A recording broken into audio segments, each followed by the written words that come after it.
اللهم اجعل لي من كل هم فرجا، ومن كل ضيق مخرجا، ومن كل بلاء عافية، واجبر خاطري جبرا يليق بعطائك، واشرح لي صدري وطمن قلبي، ولا تكلني إلى نفسي طرفة عين. اللهم اجعل لي من كل هم فرجا، ومن كل ضيق مخرجا، ومن كل بلاء عافية. اللهم ارفع عني ما أثقل قلبي، ويسر لي أمري، واشرح لي صدري، واجعل لي نصيبا من الراحة بعد التعب، ومن الفرج بعد الصبر.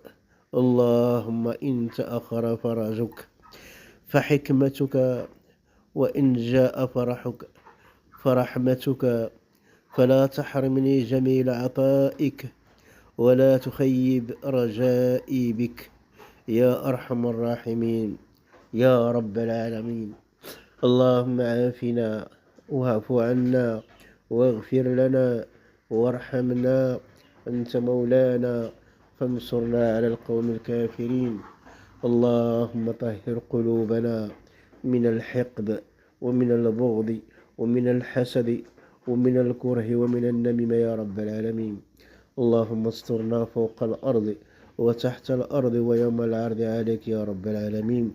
اللهم استرنا فوق الأرض وتحت الأرض ويوم العرض عليك يا رب العالمين. اللهم عافنا واعف عنا واغفر لنا وارحمنا، أنت مولانا فانصرنا على القوم الكافرين.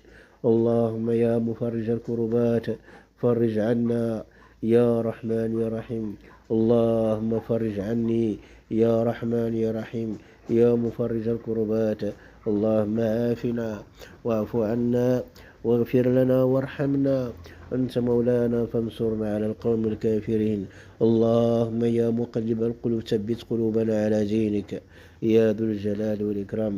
اللهم صل على سيدنا محمد وعلى آل سيدنا محمد، كما صليت على سيدنا إبراهيم وعلى آل سيدنا إبراهيم. اللهم بارك على سيدنا محمد وعلى آل سيدنا محمد، كما باركت على سيدنا إبراهيم وعلى آل سيدنا إبراهيم في العالمين إنك حميد مجيد. اللهم اغفر لأمواتنا وأموات المسلمين أجمعين.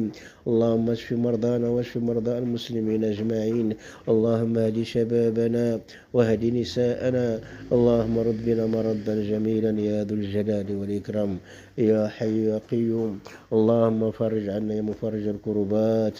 اللهم فرج عنا يا مفرج الكربات يا ذو الجلال والإكرام يا حي يا قيوم. والسلام عليكم ورحمة الله وبركاته.